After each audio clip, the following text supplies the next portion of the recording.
So this summer, I attended lectures of Sri Samavedam Shanmuga Sarma Garu, like in Cincinnati, in the summer.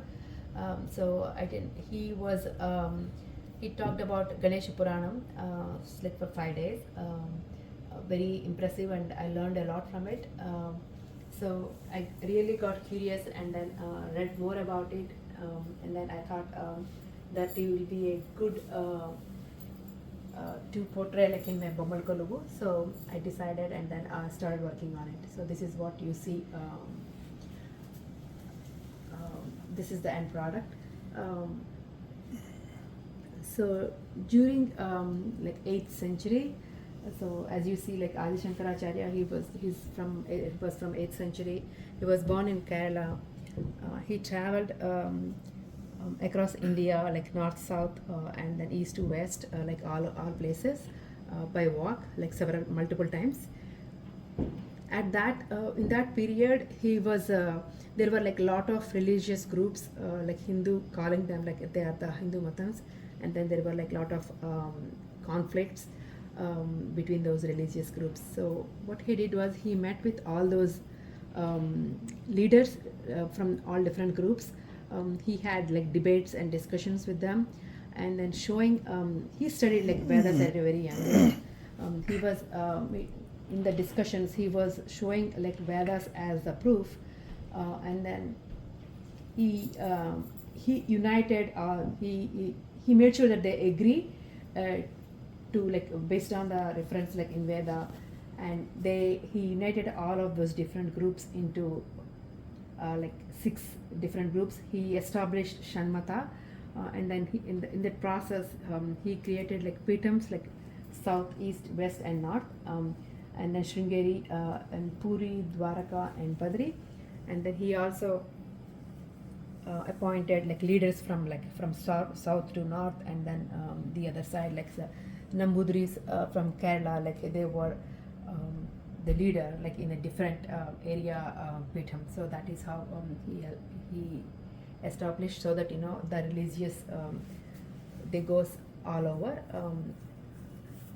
So based on his principle, like he established Shanmata, and then based on Shanmata it is Shaivam, Ganapachyam, Kaumara, Shakyam, Suryam, Sauryam, and Vaishnavam. So there are only 6 matas. Like Paramatma, like Bhagavantu has no rupam. It is all Nirakara, based on Advaitam principle. So you can take any form, like you can like any upasana marga to attain moksha. So you can choose any of one of these upasana margams. And today we are going to talk about Ganesha Puranam, Ganapatyam, which is the Ganesha Puranam. As per Ganesha Puranam, so one of the main obstacle, like big obstacle, like in Ganesha Puranam, like in the beginning is when Ganesha created Brahma, Vishnu, and Maheswara to do the Srishti, to maintain Sthiti and Laya.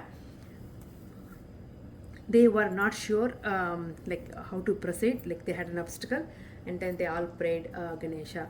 So the prayer that was used that time is like Vakratunda Mahakaya Koti Surya Samaprabha Nirvignam Kurume Deva Sarva Karyeshu Sarvada. When they pray, for the first time in the form of form, Ganesha appears, and then he blesses them, and then he provides direction. And this happens on a Magha Krishna Chaturthi. And then Vyasa Maharshi, when he had trouble in divisioning Vedas, he prays Brahma, and then Brahma appears and then suggests him to pray Ganesha. And then Vedavyasa pray Ganesha, and then Ganesha comes him and then helps him with the divisioning of Vedas. And then also, and then in that moment, Brahma tells one of his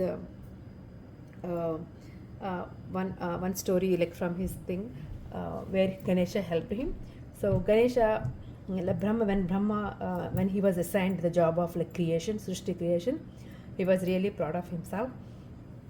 And then Ganesha wants to teach him a lesson. Excuse me. And then from that point, Brahma, like all the like different like he's creating, like, they were crooked. So then Brahma, like, don't know what to do, how to proceed, and then again he struck, he had an obstacle, so he pressed Ganesha. And then there will be on the Marichatu, like he'll see a Ganesha on a leaf, and then he prays, and then his obstacle is removed, and then he'll move forward with the Srishti. So the Vedas, they were transmitted to us either by Smriti or Shruti. So Vedavyasa taught those Vedas to Bhrigu Maharshi, and then Sutta Mahamuni, he listens at the same time, and then he conveys those to Saunakada Munis in Naimisharanya. So during Satrayaga, it happens for 12 years. Every day evening they have to listen to like sacred stories. So Sutta Mahamuni tells all those Purana Kalakshepam during that time, and then Ganesh Purana was conveyed to them like during that period. And from there, we all got from Shruti, like orally, they were transmitted orally to all of us. So there is no written book from that period, but it was transmitted like orally. So I have like some stories from Ganesh Purana. I chose like what I can do on a 6x6 table. So this is one of those. This is from Lalita Sahasram, where Bandasura was troubling everyone. They all everyone reaches to Shiva to help them, and then Shiva performs the Mahayajna. In that Mahayajna, Lalita Devi incarnates, and then she creates Shakti Sena to kill Bandasura army. And then when the war was happening, Shakti Sena was like, they were like on the winning side, and then Bandasura Sena, like, they were losing. That moment, Bandasura's brother, he creates a Vigna Yantra, and he induces all negative energies in that yantra. So as you see here, like, carelessness, sleepiness, no focus, laziness, lassitude, sorrow, doubts, fear, and anger. He induces all of those negative energies into a yantra, and then he drops it into the battlefield from the top, and it shows effect immediately. Shakti Senas, they were affected by those negative energies, and they lose interest. They fight, or they are in fear, or they are angry. They were not fighting with the Bandasura army, and then they started losing. So in that moment, Kameshwari, Varahi Mata, Shamla Devi, they all go to Kameshwari Devi, and they convey the message. And then Kameshwari realizes what happened, and then she will look at Kameshwara, and then when they look at each other, from that lighting, Ganesha comes, and as you see here, Kameshwara Mukha Lolita Kalpita Sri Ganeshwara, Kameshwara comes, and then he will take the Vigna Yantra, and then he also creates the 7 crore army, Ganesha army, and then those will go and fight with Bandasura army, and then Ganesha, he will take the Vigna Yantra and he will hit it against his tusk, and the Yantra breaks, and then as soon as it breaks, it loses the power, and Shakti Senas, they get back their energy and they fight, and then finally Lalita Devi, she comes and then she kills Bandasura. So the Ganapati that formed in this part is like Mahaganapati. He's also known as like Vallabha Ganapati. As you see here in Lalita Sahasram, Mahaganesa Nirbhinna Vigna Yantra Praharshita. So in this story, like Mahaganesha comes as Mahaganapati, and he'll break the Vigna Yantra, and that helps the fighting between the Bandasura and Lalita Devi. Then this is like Kapila Maharshi's ashramam. In Kapila Maharshi ashramam, Ghanudu, he is a king by a nearby town. He visits the forest, like he comes for hunting, And then Kapila Maharshi, he invites them and him and his army, like he sign him for like lunch, and then he provides good food to them. They all eat, and then they rest, and then they're happy. And then before leaving, Ghana asked Kapila Maharshi like how in such a short time he was able to arrange such a good food to everyone. And then Ghana says, and then Ghana asks, and Kapila Maharshi says, he was gifted with the Chintamani by Indra. So he uses that. It has like magic powers, so it can create food or anything that they want like immediately. And then Ghana asks him, can he get the Chintamani so he can take it back home, and then he can provide, he can use that to feed his people. And then Kapila Maharshi, he refuses.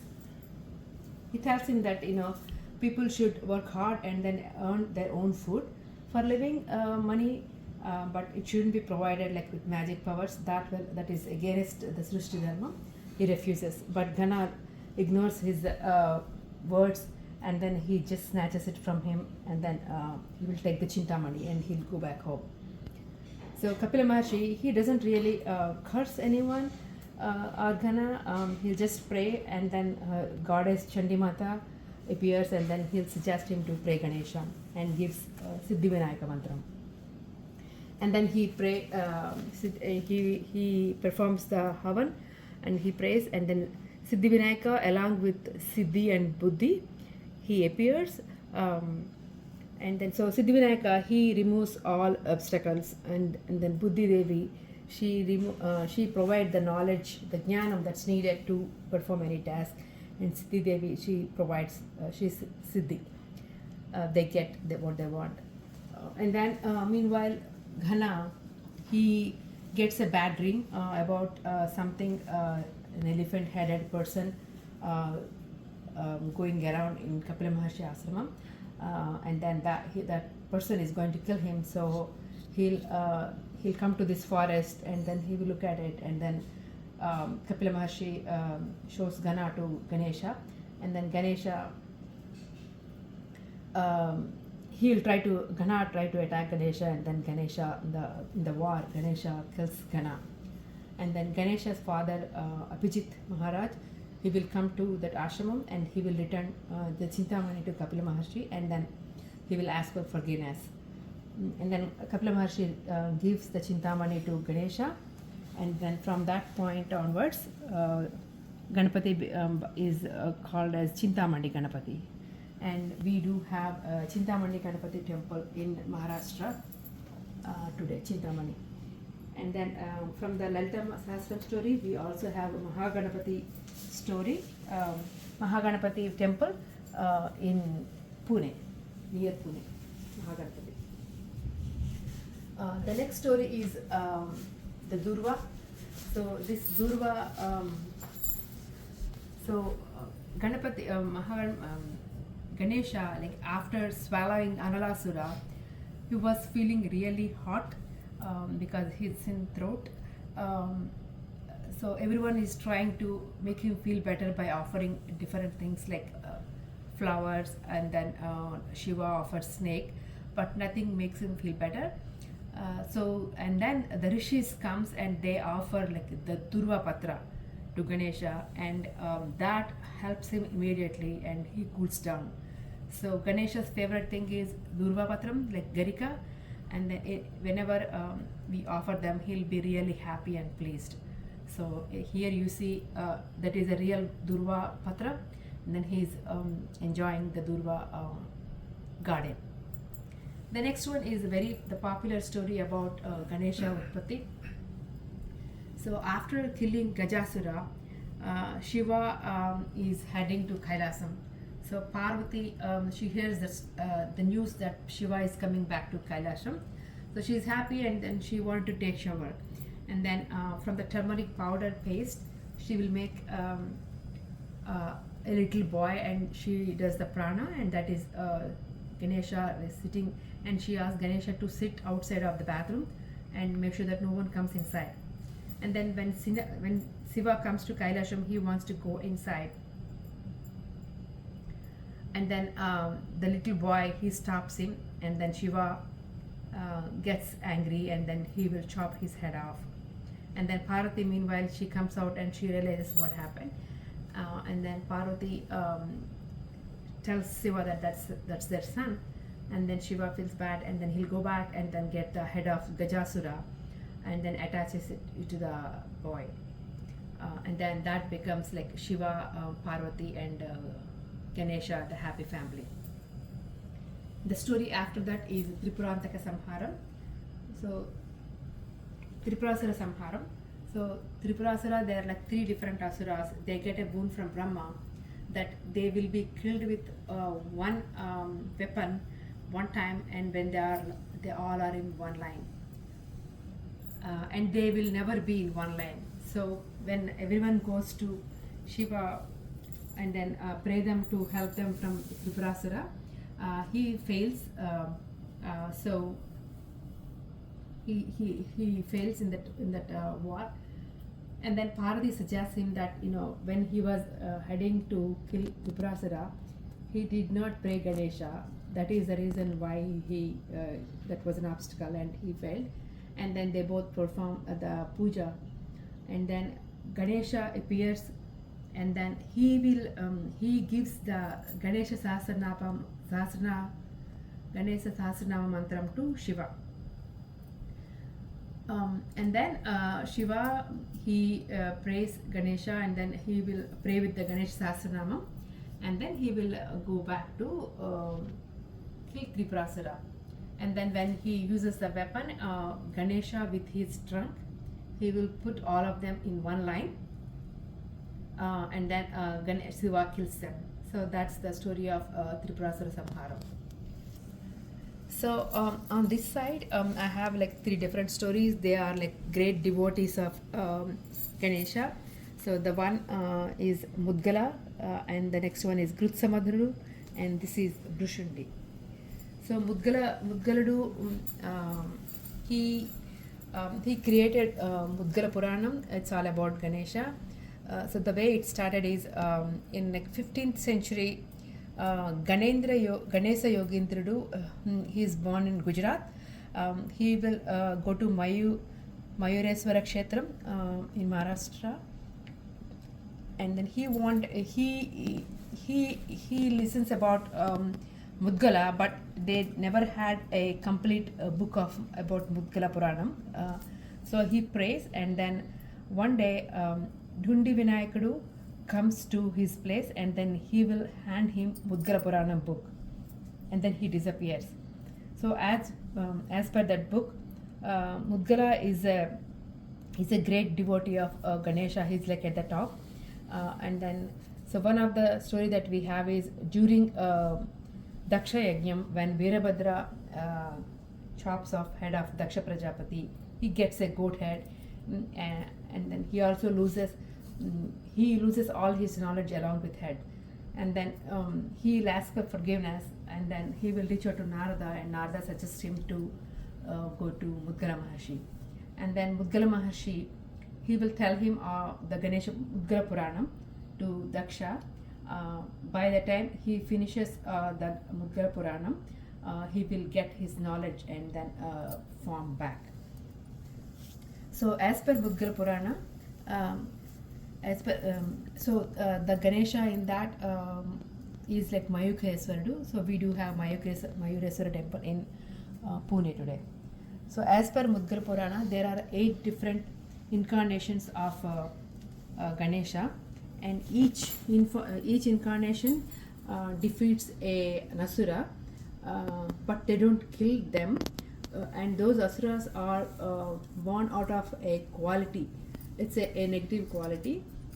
So those qualities should present, but when they cross a certain limit, they become asura. So in Kali Yuga, like now, asuras are not separately born. They are like in human. When the quality, the negative quality crosses a certain limit, they become asura. And then so the different avatarams are Vakratunda, Vakratunda, The Asura is Matsasura, demon of jealous and envy. The next one is Ekadanta, Madasura, demon of arrogance. Mahodara, Mohanasura, demon of confusion and delusion. Gajavaktara is the next avataram. Lobhasura, demon of greed. Lambodara, Krodhasura is the demon, and demon of anger. Vikata, Kamasura, demon of lust.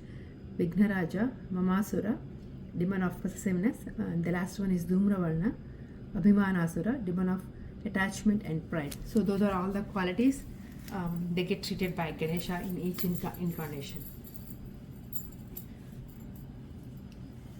And the other story is about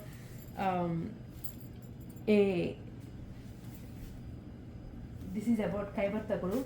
He's a hunter, he's a killer, and this story shows how they transformed into a great person that is respected by everyone and then ultimately attains moksha. So Kaivartakuru is, as I said, he kills people, he's a murderer, he's a thief.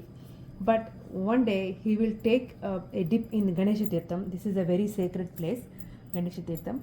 He'll take a dip, and then as soon as he takes a shower in that, all his sins will be gone, and then he realizes what he has done in his life until now. And then he'll come out, and then he sees Mudgala Maharshi praying.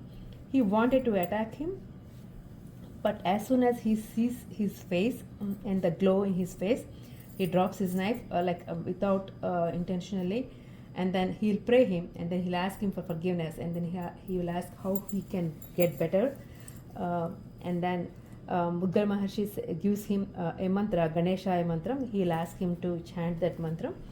And then he will try. He wants to start the chanting the mantra, but he'll get a question how do I know that this is working? And then Mudgala Maharshi he will stick put a stick in front of him where he is starting prayers, and then he'll ask him to do the tapophalam the water into that dried stick, and then if his prayers are working, then it should sprout and it should blossom. Okay, so Kaivartakuru he does that for some time, and then he's deeply involved, and then he'll continue his tapasya. And then after a while, the dry stick it grows into a huge tree, and then Mudgala Maharshi returns after several years, and then he sees Kaivartakuru, and then he'll remove the soil that was formed around him, and then he will wake him up, and then he will touch on his forehead, and then a trunk grows there, and then he'll be called as Brushundi from that point on, and then that place becomes Namala Kshetram, and that Ganapati, and he puts in a Ganapati, and that Ganapati is called as Brushundi Ganapati. And from that point, everyone he receives a great respect from everyone, and then and he attains moksha. So we do have a Brushundi Ganapati temple in Nagpur, Maharashtra today. So that's the Brushundi Ganapati temple. Okay, and this is the last story in the sequence. So he is Grutsa Madadu. This is about he is also one of the great devotee of Ganesha. He is his mom cheats. He has Matrudosham. His mom cheats his dad, so he was born to Indra, and then he is a very smart person, and then he reads all shastrams very well, and then he'll go to a conference like Kavisammelanam, where he had a debate with all other rishis. He performed very well, and then he was almost on the winning side. And then one of the rishi gets jealous, and then he insults him, mentioning about his the birth reason. He gets insulted, and then he gets very angry, and then he goes back to his mom, and then he'll ask him. He'll ask her that what the truth is, and then she'll say that he was born to a different person, not the dad. And then he will get really upset. And then after that he'll go to his dad, and dad suggests him to pray Ganesha, and then he gives him the Gananantva mantram. So he'll pray Ganesha, with that mantra, using that mantram, and Ganesha appears in front of him in the form of Varada Ganapati. And then he will, Ganesha makes him the drashta for that Ganananta mantra, means like he's the owner of that mantra. So so with that he will be respected by everyone, not only the rishis who insulted him, but he is respected by like everyone, like all devatas and from all lokas. He gets heavily respected by everyone, and then finally he attains moksha. So that is the story of Samadru. And we do have Varada Vinayaka temple in Maharashtra. So here this is the India map that we have here, and like the popular Ganesha temples, some of the popular temples I have put them here. This is from Kerala. They all have like significance from in a different aspect. This is like in Tamil Nadu, that's in Kerala, that's in Bangalore. This is Dodda Ganapati, and this is Kanipakam in Chittoor. I have visited this temple. I had the privilege, and I got this from Kanipakam temple. And this is a very old temple in Idagunji, that's in Karnataka, and that is the famous Siddhivinayaka temple. And this is the Brishundi temple, and that is Bada Ganapati temple in Indore, and that temple in Rajasthan. And then we also have a Ganesh Top temple in Sikkim. And then in this sequence I want to talk about the Kashi, Varanasi. So we have a lot of, so when we talk about Ganesha, there are two different places, like one is Varanasi and the other one is Maharashtra. So in Varanasi, there are like lot of Ganesha temples. So here what you see is kind of a circles, like in spiral. There are about like 56 temples in the group of like 8 temples. They all are Ganesha. So you can go like in a spiral. But before you see Kashi Vishweshwara, people, everyone says like got to watch. You need to have the darshan of Dundi Vinayaka first, and then go to Vishweshwara temple. By doing so, you get a lot of benefit, and then Shiva will be happy. So Dundi Vinayaka, he got a boon from Shiva that whoever visits Dundi Vinayaka first, they're blessed. And the next one is Maharashtra. So again, Maharashtra is very popular. Like people, they call like their state god is Ganesha. So there is an Ashtavinayaka tour in Maharashtra. So you see all those temples here. So they start with Mayureshwar, and then they go around. I think they can cover all those temples in a couple days.